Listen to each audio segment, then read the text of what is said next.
Hello and welcome to this edition of Dr. Clark Reports. I'm your host, Dr. Gary Clark, and my guest is my friend, Tatyana Borisova, who is with NolaRussianGuide.com. And greetings and welcome, my friend. Thank you, Gary. It's very much an honor for me to be here. Yes, and you are an individual who you're one of the newer individuals to our city. You came pre-Katrina, but you're also in New Orleans now in this post-Katrina environment, and you are of Russian extraction. And this is also part and parcel to what we see as the New Orleans. Is that not correct? It's correct, because in the history of New Orleans, we didn't have populations of Russian people be here.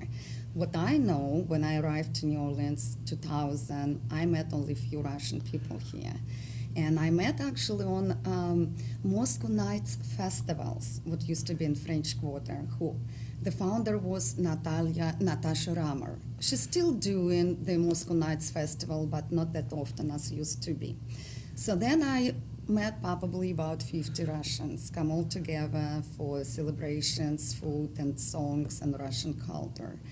And before that, we have probably few Russians live here. I know one lady, she is now 88 years old, Miss Anna, and she told me that she came here in 1970s, early 1970s, and she didn't know nobody at the time as a Russian people here. So right now we are not sure exactly how many Russian-speaking people living here, but we assume it's probably 2,000 or 3,000. Yes. Now, what I find interesting is that you not only we don't just say Russian, you say Russian speaking. Absolutely. And for our viewing audience, tell them why is that so significantly different and important to recognize. Yes. Well, Russian language, of course, keep us all together because we all pretty much grew up in Soviet Union. The old Soviet Union. Yes. Soviet Union, right? And as we know, like 1993, the Soviet Union come apart and become new countries as Georgia, as Ukraine, and Belarus, and Moldova.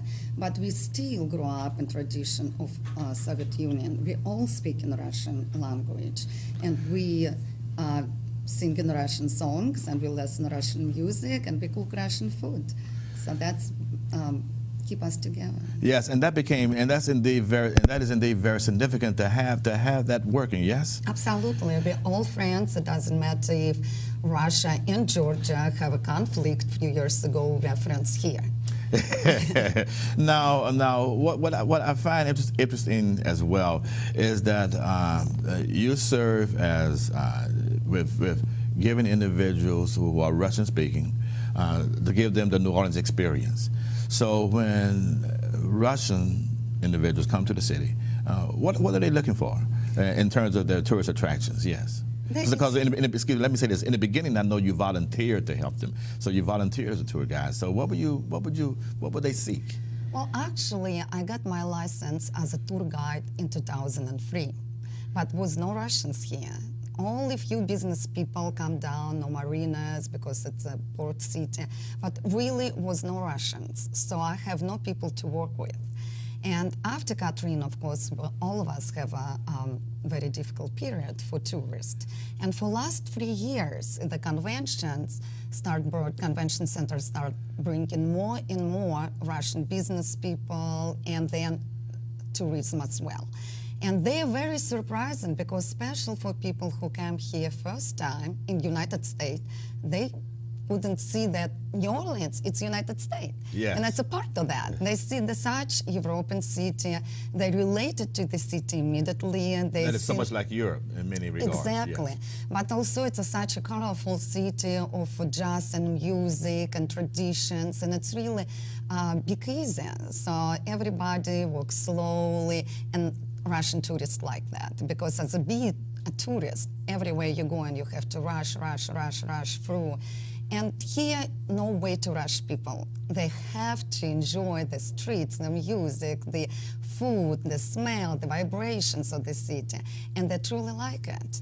Yes, and the climatic conditions as well, because we all know there are different climatic conditions. So how is that received? Oh, that is interesting fact, yes. Of course. like for me personally, I have no problem. I love climate of New Orleans. It's nice. We actually, me and my friends, all of us who live in here, we are appreciative to short winter time. Yes. And we actually even don't like air conditioning too. So we try to stay away from air conditioning because we're growing up without air conditioning. And even Russian tourists who come here for maybe a couple days only, they enjoy the weather. Yes, it's hot, of course, it's become very hot, and July and August, extremely hot. But so far, I don't see much problem for Russian people.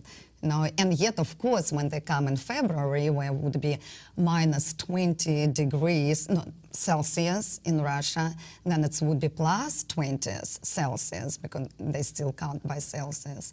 They love to stay here even longer than they should. And the Russian tourists that come, the food.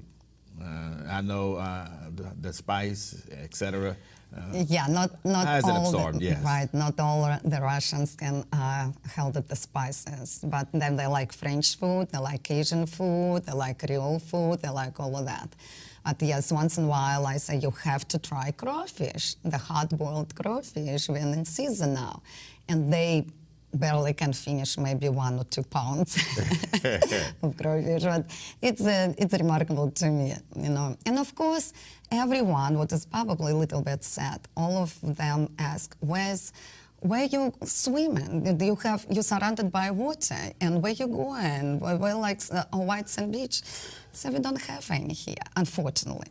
Yes. Unfortunately. But you know, one thing that is important that we recognize too is that, you know, there in America, there's always been the Russian stereotype, and we find now that we have to defeat these stereotypes. We defeat the stereotypes that exist in the Black American community, the stereotypes that exist in Hispanic communities, and you have to defeat as well the stereotypes that exist in the Russian community. Is that not so? We probably right now we changed a lot. How we view Russians, yes. Right. Well, of course. I mean, when I arrived to the United States, everybody couldn't believe I'm Russian because I'm not that big, I'm not that tall. Part and parcel to the stereotype. Right. Yes. Right. And again, I'm from new generation, old generation, born in late 60s. However, my generation of my mom and oldest people, they have a stereotype what Americans see. It's a big woman, big people, demanding, strong.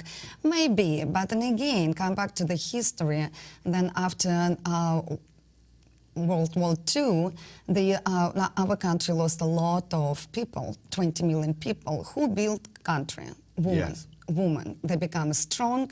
There was building roads, houses, farms, everything. So we give them credit. You know, life was tough for Russian women in Russia, and after, I'm talking about 1940s, 50s, and the life changed in 70s. So stereotype of Russian women or people probably changed, but however, we very much attached to our traditions of cooking together and have a dinner as a part of communication in family. So I think Americans know well the traditions, so then we like to be good cooks. Precisely, because for a very long time, in particular my generation, that Russia was a closed society. And now we find that many of the old communist and socialist societies are now opening up. And you're beginning to see some greater degree of exchange and interchange, which is also important in our society. Is that not so? Yes, it is, absolutely. Now, it's open up, we're more open-minded people. We say we want to share it, our culture. We are very much welcome to all traditions, and we just, here especially, we like most of the things. For example, my friends, we so attached to American culture, music, even Latin music. We like to dance and pick up all the greatest thing around. Absolutely. Now we know that one of the stopping grounds for many Russian tourists when they come to the United States is indeed New York. That is one of the first points of destination. Absolutely. And you know, there's a very large Russian community in New York. Right. And to some extent in Atlanta. And so what convinces them to come to New Orleans? Actually, not really much convincing. Yes. That's what I'm working on, because when I contact to huge agency, main agency in New York, in San Francisco, in Miami, and ask them question, do you have a tourist who buy the tours in New Orleans? And they say, no, we don't. Because they're not really promoting come to New Orleans, what is the sad part, because they don't have nobody working with Russian people in New Orleans. And I say, well, now you have me. And it's my pleasure to help all the Russian-speaking people and tourists discover the city, what I call my home now. And of course, the New York has a huge, I even don't know, probably over 1 million Russian-speaking people. Whole Brooklyn speaks Russian. If you Precisely. if you ever get lost in New York and Brooklyn, you better ask questions and directions in Russian. Russian television stations, yes. Right, absolutely. News All California, especially San Francisco, Los Angeles, thousands Russian, Jewish, Armenian, Russian-speaking people all over. And our neighbors, Atlanta has about probably 75, so far I know, thousands. And Houston has about 50,000 Russian-speaking people. Those are huge populations. Right, it's just an industrial city, and people special who related to all business, they would be in the park. And here, somehow, we are very exclusive. We love the city. I know for sure the Russians who don't love New Orleans, they're not going to stay here. They leave. Now, I know there was the Eiffel Society meeting that you would go to. Yes, it is. It's actually, you really don't know how many Russian-speaking people we have, and young generation, I'm talking about like 20s and 30s, until you come in some places where Russian meet. And it would be Eiffel Society. The place could be changed, but for right now, for past 2 months, and maybe another couple months, we meet there every Tuesday. So it's people start coming about 10 o'clock night and stay up to 2, 3 o'clock morning, and just a lot of Americans as well. Right, and it's a good networking opportunity as well. Yes, and business ventures. Right, and it's a lot, how I say, it's a young people who come here for business exchange, for the student program exchange. You can see them and find and working in hotels and everywhere around. Right, exactly. And what is the highlight of the Russian experience in New Orleans? For the tourists, yes. For the tourists, it would be probably, of course, starting in French Quarter as European city and Books Korean, and then, of course, explore American section, what is a beautiful garden district. And then I bring them to Pontchartrain Lake because they want to see where Katrina come from. And, of course, they totally not aware and the Katrina wasn't in the center of the city. I mean, the French Quarter and uptown didn't flood, and thank God. And music, of course, music. Yeah. Nightclubs and Royal Sinesta and Ritz-Carlton and all of that, and restaurants. So it's so many things to see, and plantations and swamp tour. And what surprises them the most? I know the heat is a surprise, but what is the one, beyond the highlight, what brings the biggest surprise that you've seen thus far? They actually find very friendly people living in New Orleans. And that's what surprised them. Coming from New York, coming from Miami with very much traffic and pressure, here in New Orleans, we are very friendly, very welcome, and all the waitresses call them baby and honey, and they treat them like families, and it's very much tradition of New Orleans. And it surprised them. Exactly, that familiarity is there. Right, and of course I don't know anything about Mardi Gras because of our religion. We are a little bit different, we are Orthodox, but we have similarity with Mardi Gras. And of course all the beads and streets covered and trees covered with beads, and you explain them, it's quite nice. And of course Jazz Fest and all of that. And we're talking about how we celebrate here Christmas, because Russians celebrate Christmas twice. Yes. We live here, we celebrate Christmas twice with Americans, and then we celebrate on January 7th what is Orthodox Christmas. That's part Right, indeed of the culture. And again, I would like to remind my viewing audience that I'm Gary Clark, and I am speaking with my friend Tatyana Borisova, who is with NolaRussianGuide.com. And she's a tour guide, but she's an individual who has been in our community and understands New Orleans and is part of the New Orleans.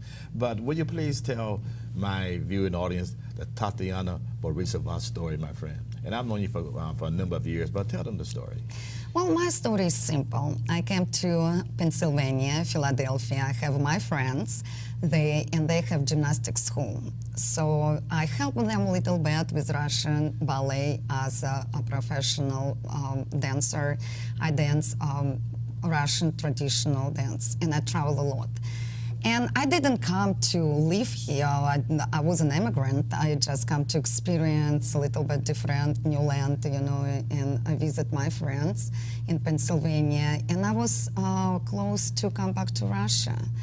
And then I visit New Orleans. And I related to the city very quickly. It's immediately my heart felt the vibration of the city, and I say, I love it. I love it. So I moved here right before 2000, and since I'm staying here. And of course, I've done many different things, and again, as a professional dancer, I keep dancing, and I teach Zumba, and I love it. It's become very booming. You teach 5 days a week, yes? Yeah, six days times, a week, yes. Yeah. I'm teaching at the Hilton Hotel Health Club every Tuesday and Thursdays, noon and 7 o'clock p.m. I'm teaching at Jewish Community Center. It's a wonderful venue. At the Jewish Community Center, yes. Right, and Anytime Fitness. And also, interesting fact of that is the first year I started teaching Russian language and Newman School, what is uptown, and Lango School. So actually, American kid. So American families became very much interested about Russian language as maybe exotic language or just a language of big country. And so far, they're doing well. And yes, and how do they find the language experience? Because I have some friends who are taking Russian as well, and a few who have gone for an extended period of times, in part of their area studies. But how do you find the young kids with the language? Young kids, they're always open. The mind open to any kind of language. If Russian child in age of 5 or 7 years old will come, then 6 months later he speaks fluently. So I believe that kids learn any kind of language much faster than adult people because we already settled in our boards and we have our own information. They like it. Yes. That's all I can say. We play, we count numbers, we learn some phrases, we learn how to say nice important words like thank you, please, I love you, Yes, all yes. kind of stuff. Yes. Now you grew up. You were born in Moscow, and so you grew up under the communist experience, Right. and you saw both sides of the equation. Right. What was it like on the other side of the equation, under the communist system? It's changed my As opposed life. to now, yes. Right, it's changed my life, but then again, I actually grew up as a happy child. Really. It's the best way to be. Right, and really don't focus on politics. My father was communist. Okay. He was a communist, but he truly believed from bottom of his heart that we're doing good things, So and again, like I was from family when we're focusing on tradition of our family, like be together, working together, cook together, have a dinner together, explore our culture, theaters and operas and ballets.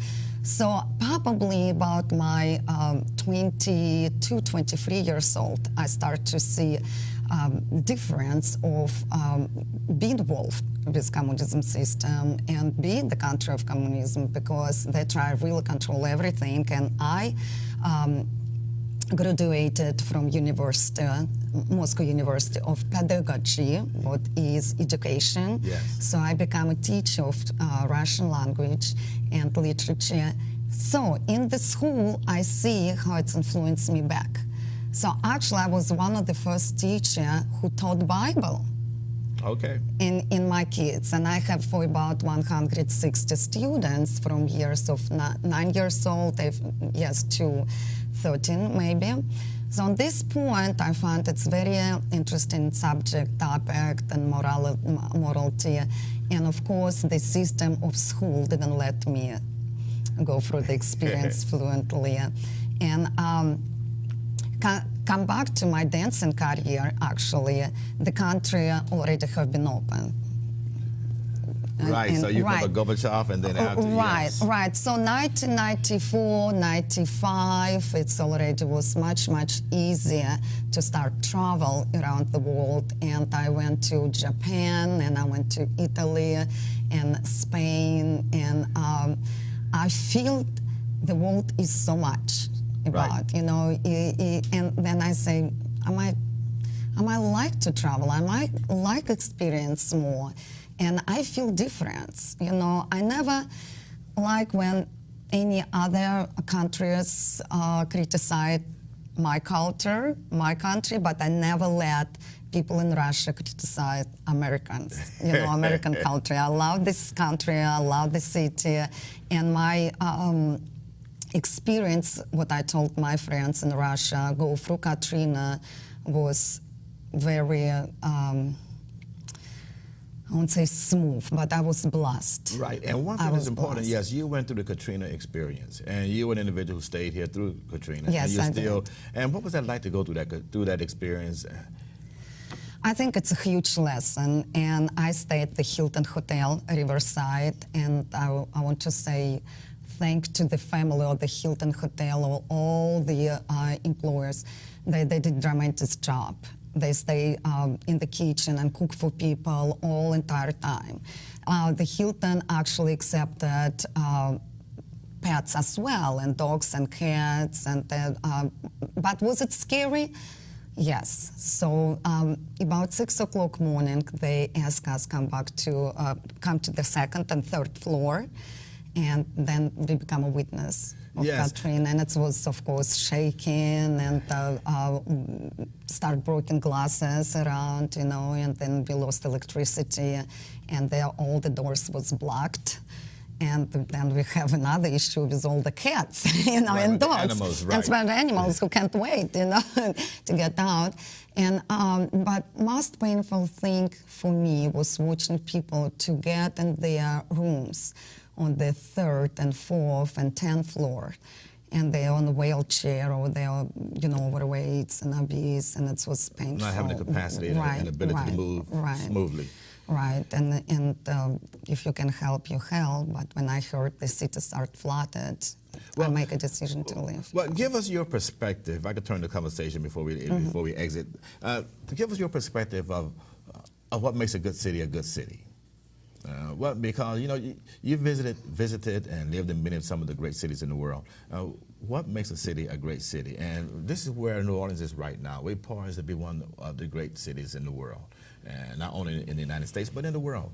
Well, well, we are so individual, so special, so exotic, so much heritage of culture, and many things. I mean, when I went to Superdome to see the Saints game, you can see how the family city become a family. Everybody support each other, the traditions, everybody is shaking hands, and it's absolutely, I think, that people see we can help to develop the city, to rebuild after Katrina, to make your own contribution in the best parts that you can see and experiences here. Right, and you see that dynamism that takes place.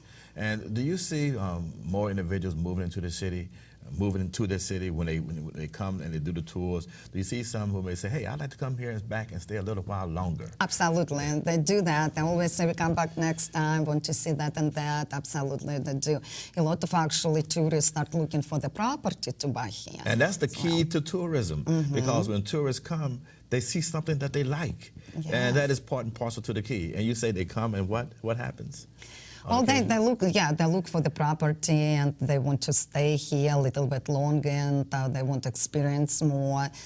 And maybe when you just fixing roads in New Orleans, that would be my advice. It would be the best. But rest of that, I never seen myself moving somewhere else.